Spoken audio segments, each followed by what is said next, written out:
So hello mga kaibon, so nandito tayo sa aking aviary ngayon. So ito katatapos lang natin magpakain dito sa aking aviary. So may share lang po ako about sa natural pairing. So halimbawa, ito sa flight cage ko, naglagay ako ng nest box. So ayan mga kaibon, naglagay ako ng nest box. Tapos mga matured na lahat to, mga heavy 5 follow, heavy 5 na split follow, medium 5 na split follow, medium 5 na follow, sa mga heavy 5 line. So ayan mga kaibon. So ito ano yung iba ito yung i-required natin na pair 5. So ayan mga kaibon, kapalitan natin ng magandang hen yan. So ayan mga kaibon. So i-share ko lang po ito. Ayan mga kaibon, nilalapitan na nila yung, kalalagay ko lang yung nest box. Nilalapitan na nila. So ayan, may automatic yan, may magpe-pair dyan. Yan ang tinatawag na natural pairing. So ayan mga kaibon, ito yung ginagamit ko minsan para madaling mag-breed yung ibon. Total hindi naman sila magkakapatid, magpipinsan.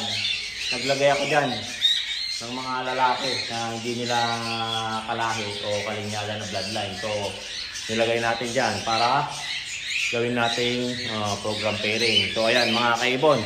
So ayan yung pag natural pairing natin. Ganyan ang discarte ko mga kaibon pag natural pairing nasa flight. Then naglalagay ako ng nest box. So ayan mga kaibon, ang tawag dyan is natural pairing. So ayan mga kaibon.